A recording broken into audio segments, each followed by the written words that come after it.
यानंतर मी विनंती करतो डॉक्टर दिलीप चव्हाण सर यांना की आपण आपलं विवेचन मांडावं. अगदी कमी वेळात बोलण्याचा मी प्रयत्न करेन. हा संपूर्ण कार्यक्रम थोडासा उत्सवी व्हावा असा प्रयत्न होता. त्यात हे फिट बसणारं सत्र नाही आहे. थोडं कंटाळवाणं नाटकावरचे हे निबंध सदृश्य काही बाबी आहेत त्या मांडल्या जात आहेत. मला कंटाळा येऊ शकतो, पण आता ते नाटक आहे आणि हा कार्यक्रम अंशतः अकादमिक पण व्हावा समजून पण घ्यावं लागेल, म्हणून हे सत्र आहे. मी तणाव या संकल्पनेला घेऊन मुख्यतः मांडणी करेन. नाटकाच्या मुळाशी आणि आपल्या सर्व अभिव्यक्तीच्या मुळाशी तणाव असतो. नाटकाच्या बाबतीत ते श्रेय ऍक्शनला दिलं जातं. ऍक्शनला मराठीमध्ये आपण काय म्हणू शकतो? क्रिया. पण क्रिया हे बाह्य प्रकटीकरण आहे, एक दृश्य आहे बाबची रंगमंचावरती सादर केली जाते. त्या क्रियेच्या मागे एक तणाव आहे. कोणत्याही नाटकामध्ये, पारंपरिक असो अथवा राजकीय असो, सामाजिक नाटक, त्याच्यामध्ये तणाव आहे. तणावाचा टक्का आणि स्वरूप कसं आहे यावर मग त्या सगळ्या नाटकाचं स्वरूप ठरतं. या तणावाची चर्चा झाली समीक्षेमध्ये. सुरुवातीला कवितेच्या संदर्भात झाली. एक अमेरिकन कवी समीक्षक होते, त्यांनी टेन्शन इन पोएट्री नावाचा एक निबंध लिहिला आणि त्यांनी तो टेन्शन शब्द जो आहे तो एक्सटेन्शन, इंटेन्शन अशा संकल्पनांमधून त्याला वेगळं केलं आणि सांगितलं की कवितेच्या मुळाशी काय तणाव आहे. कवितेला आपण संहिता मानतो आणि मानायचे जास्त आधी सुरुवातीला की संहिताच आहे मुळात. आणि मग संहितेचं वाचन कसं करायचं, तर मग त्याचा पृष्ठस्तरीय वाचन राहील. शब्द काय आहेत, त्याचं बाह्यरूप काय आहे, त्याचा शब्दार्थ काय, आणि मग एक आंतरिक असं खोलवरचं वाचन राहील ज्याच्यामध्ये आपण प्रतीकांच्या पातळीवर जातो. सूचक काय आहे, त्या कवितेमध्ये काय सूचन केलेलं आहे ते बघतो. अशी एक चर्चा जुन्या काळात झाली, 100 वर्ष होती. तर तिथनं समीक्षा पण नंतर बदलली आणि जेव्हा आपण चर्चा दलित नाटकाची करतो किंवा इतर कुठल्या पण 60 जगभरातल्या वेगवेगळ्या प्रवाहांमध्ये आलेल्या नव्या साहित्य प्रकारांची करतो, तेव्हा तो केवळ तणाव राहत नाही, तो खाजगी तणाव राहत नाही, व्यक्तिगत जीवनातला तणाव राहत नाही. आता साहित्य तसं तुम्ही वाचत पण नाही, कोणी वाचत असतील तर ते बरंच कालबाह्य वाटेल. हा तणाव जो आहे हा इसेन्शियली सामाजिक आहे. तो राजकीय पण असेल वगैरे इतर पण असेल, पण त्याला आपण ढोबळमानाने असं म्हणूयात की सामाजिक तणावाकडे लक्ष अलीकडे वेधलं जातं. तो जर खाजगी असेल आणि त्यात जर सामाजिकता नसेल तर काय गफलती होतात याची चर्चा बीज भाषणात झाली. आता सरांनी थोडंसं निर्देश केला. तर भगत सरांच्या एकांकिकांचा हा संग्रह आहे. हा एवढं एकांकिका, आणि याला तेंडुलकरांची प्रस्तावना आहे. ती बरीचशी नकारात्मक आहे प्रस्तावना. वाटतं ते की भगत सरांचा काही पुढे पुढे त्यांनी कुठल्या तरी अर्थाने सांगितलं की महत्वाचे नाटककार आहेत, पण एकूण भूमिकेमध्ये बऱ्याच तेंडुलकरांच्या पण काही धारणा आल्या, होणारकरांनी सांगितलं. आणि भगत सरांना घेऊन पण त्यांनी काही लिहिलं, दत्ता भगतांना घेऊन. त्यात एक मुद्दा असा आहे की प्रेक्षकाला जे हवं आहे ते देण्याची व्यावसायिक नाटककाराकडे लागते ती तयारी भगत यांच्याकडे नाही. भगत यांची नाटकं पुणे मुंबईमध्ये सादर झाली, पण ती अनुषंगिक आणि काही प्रायोगिक आणि काही अपवादात्मक हौशी अगदीच काही अशा कुठल्या प्रसंगाने झाली, अन्यथा नाही. तेंडुलकरांचं तसं नव्हतं. तेंडुलकरांना आपण काही पारंपरिक नाटककारांच्या यादीमध्ये ठेवत नाही, तरी पण ते एक अत्यंत लोकप्रिय नाटककार म्हणून ते पुढे आले. पण तेंडुलकरांच्या मर्यादा काय होत्या?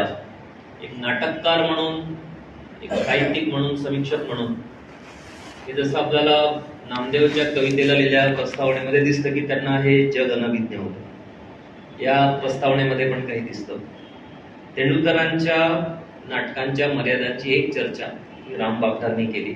अतुल पेठेंनी तेंडुलकर आणि हिंसा नावाचं एक माहितीपट तयार केलेला आहे, आणि त्यात बागठांनी तेंडुलकरांच्या हिंसेच्या मर्यादा सांगितल्या.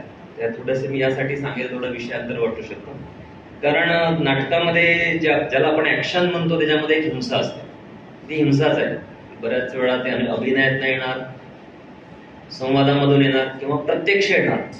तेंडुलकरांच्या नाटकामध्ये ती प्रत्यक्ष आहे, भगतांच्या नाटकामध्ये काही वेळा ती प्रत्यक्ष आहे, पण मग ती सामाजिक असल्यामुळे ती प्रत्यक्ष दाखवण्याकडे त्यांचा कल नाहीये. मला काहीतरी करायचं आहे, मारायचं, ते प्रत्यक्ष मारणं हे त्यांच्या मध्ये महत्वाचं बनत नाही, पण त्या मारण्यामागची किंवा तशी एक प्रकारची इच्छा बाळगण्यामागची जी काही कारण मीमांसा आवश्यक आहे ती भगतांना महत्वाची वाटते. आणि म्हणून मग ते तेंडुलकर म्हणतात तसे काही ते व्यावसायिक दृष्ट्या खूप यशस्वी वगैरे असे नाटककार नाही आहेत. कारण नाटक पाहणाऱ्यांना जे हवं आहे ते तेंडुलकर देतात, ते भगत देतात. ते तेंडुलकर पण अप्रत्यक्षपणे सांगतात, पण ते बापटांनी खूप अग्रेसिव्हली सांगितलं तिथे. त्यांनी सांगितलं की एकतर तेंडुलकर हे हिंसेचं उदात्तीकरण करतात. सखाराम बाइंडर पाहताना ते प्रेक्षकाला कुठल्या प्रकारचा आनंद मिळत असेल, पण ते हिंसा बघणे ही एक माणसाची जर काही गरज असेल ऍट ऑल, तर ती तेंडुलकरांची नाटकं पूर्ण करतात का, हा एक भाग आहे. घाशीराम कोतवाल मध्ये सुद्धा एक विशिष्ट अशा प्रकारचं खूप स्पेक्टॅक्युलर असा शो सगळा करणे, त्या सगळ्या याचा कालखंडाचा, याच्यामधनं ते प्रेक्षणीय नाटक केलं जातं. तसं भगतांची नाटकं होऊ शकत नाही. बापटांनी दुसरी टीका अशी केली की राजकीय सामाजिक कारणांकडे तेंडुलकर दुर्लक्ष करतात. आता हे जरा जास्त महत्वाचं आणि थोडस नोंद घेण्यासारखी बाब आहे की सामाजिक तणाव किंवा अगदी व्यक्तिगत म्हटला तरी तो जो तणाव असतो त्याच्या मुळाशी असलेली जी कारण आहेत ती व्यक्तिगत नसतात, ती सामाजिक आहे, ती स्ट्रक्चरल आहे, ती संरचनात्मक आहे. आणि ती वगळून जर तुम्ही ती ज्या व्यक्तिरेखा आहेत त्यामध्ये जे पात्र आहेत त्यांच्यामधला जर तो तणाव दाखवत असाल व्यक्तिगत पातळीवरचा, तर ते वास्तवदर्शी नाटक होऊ शकत नाही. तेंडुलकरांची ती एक मर्यादा राहते असं बापट म्हणतात. तिसरा जो भाग आहे तो अशा प्रकारच्या मांडणीतून पर्याय येत नाही. आता मी थोडस वाचणार होतो, पण 15 मिनिटांमधले मी 12च घेतले, मी माझे 3 मिनिटं घेतले. मी 2-3 एकांकिकांचा शेवटचे 3-3 वाक्य पण वाचणार होतो, पण मी ते टाळे. सरांनी त्याचं खूप चांगलं जपानीज चित्रपट दिग्दर्शकासोबत तुलना करून तो मुद्दा स्पष्ट केला. आणि चौथा मुद्दा जो केलाय राम बापटांनी तेंडुलकरांच्या बाबतीतला, तो मध्यम वर्गावरची अकारांची टीका त्यांच्या सगळ्या ह्याच्यामध्ये आली. त्यामुळे एकूणच वर्ग निर्मिती आणि मध्यम वर्ग कडचं इतकं तणावाची जी काही मांडणी आहे ती मध्यमवर्गाकडे नकारात्मक दिशेने घेऊन जाते. तसं एक्झॅक्टली तसं भगतांच्या नाटकांमध्ये होत नाही. त्यांच्या नाटकामध्ये मध्यमवर्गीय पात्र आहेत. हे मी एकांकिकेविषयी बोलणार आहे. एकांकिकांमध्ये पण आहे. खरं तर एकांकिका किती कमी अवकाश उपलब्ध करून देते नाटककारांना. एकतर ती कुठल्या तरी कारणाने लिहिली जाते, शालेय महाविद्यालयीन किंवा कुठल्या तरी वेळ प्रसंगी ती कुठली तरी गरज पूर्तीसाठी लिहून दिली जाते. त्याच्याकडे बघण्याचा आपलाही समीक्षकांचा दृष्टिकोन हा दुय्यम असा राहतो. नावात सुद्धा ते स्त्रीलिंगी करून टाकलंय. मी विचार करतो की अंक हा पुरुष वाचक शब्द आहे. अंक, त्याला एकांक म्हणता आलं असतं, पण ती छोटी आहे तर एकांकिका. आणि तिचं किरकोळीकरण त्या सगळ्या वाङ्मय प्रकाराचं शब्दापासून सुरू होतं.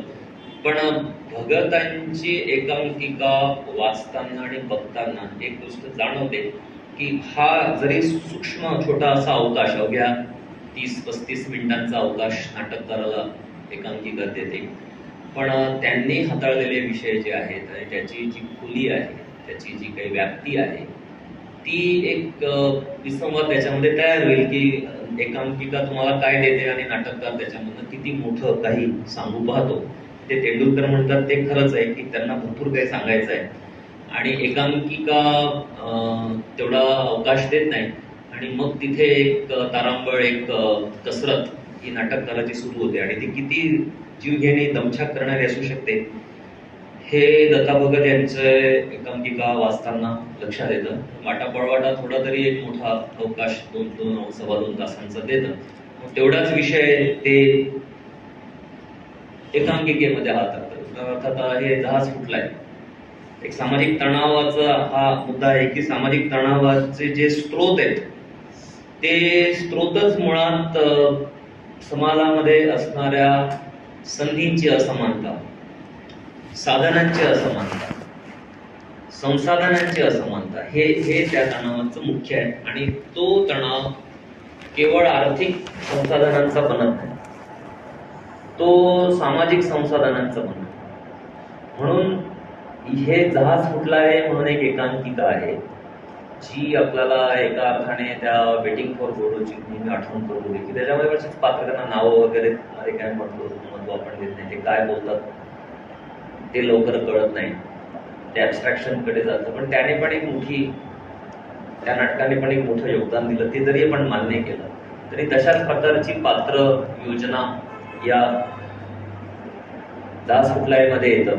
पात्र आहेत, 5 पात्र आहेत, पण भारतीय संदर्भामध्ये आपण असं अकारणचा वैश्विक काहीतरी करतो आहोत असं काही करता येत नाही नाटककाराला. म्हणजे ते ऍबस्ट्रॅक्शन कडे निघून जाईल. म्हणून हे जे 5 पात्र आहेत ना ते 5 जातींचे आहेत, एकाला जात नाही. चौघांना जाती आहेत, जाती स्पष्ट दिसतात आणि त्यातून तणाव जो आहे तो दिसतो. विशेषतः आपण आता जे अनुभवलं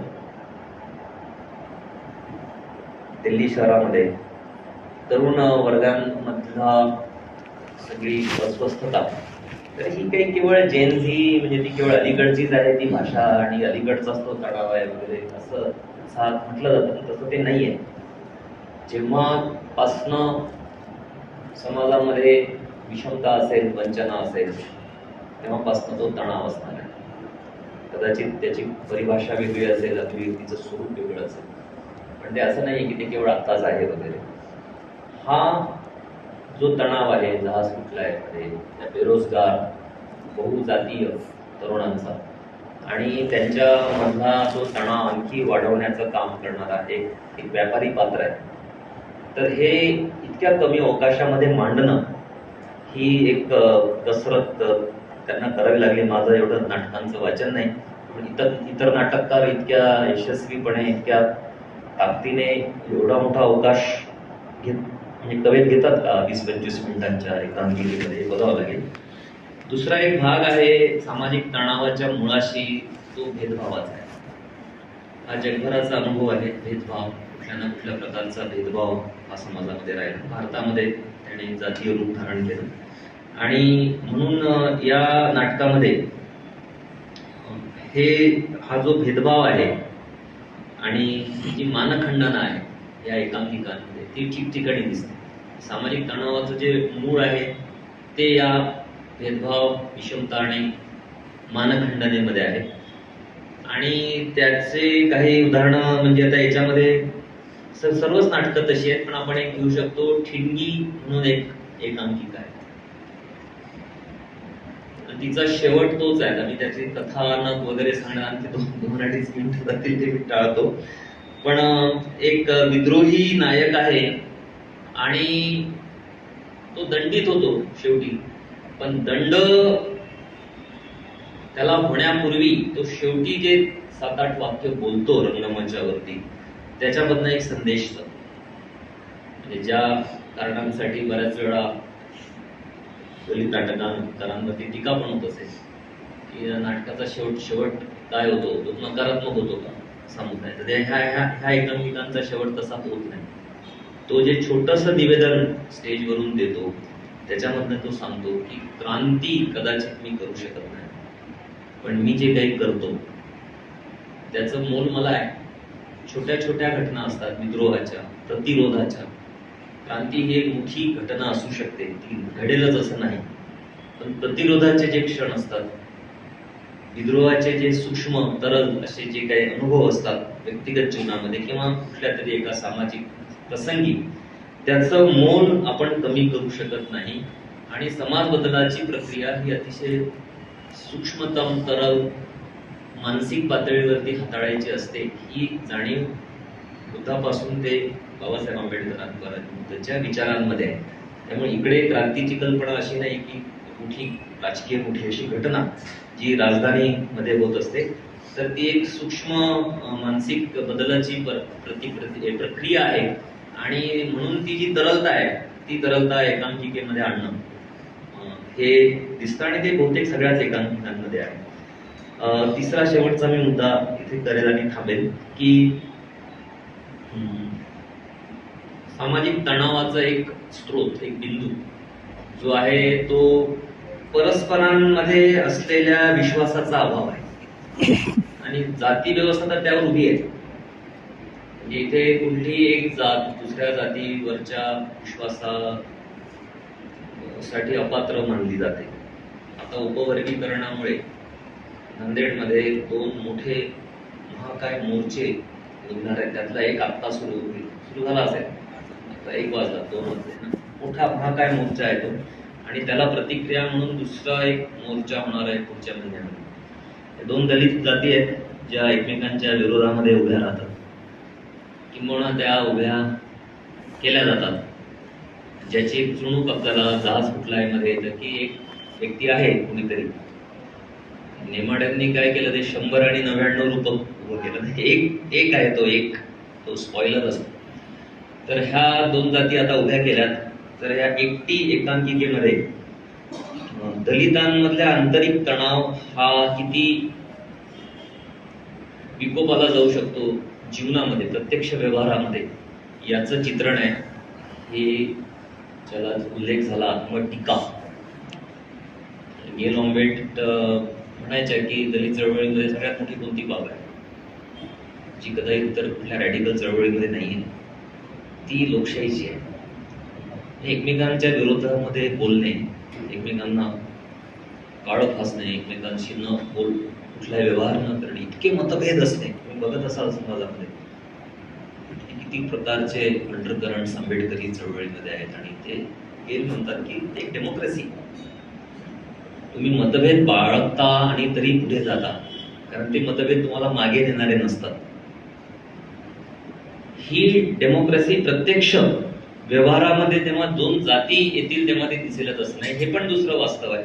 आणि ते मांडण्यासाठी तुम्हाला धैर्य लागेल.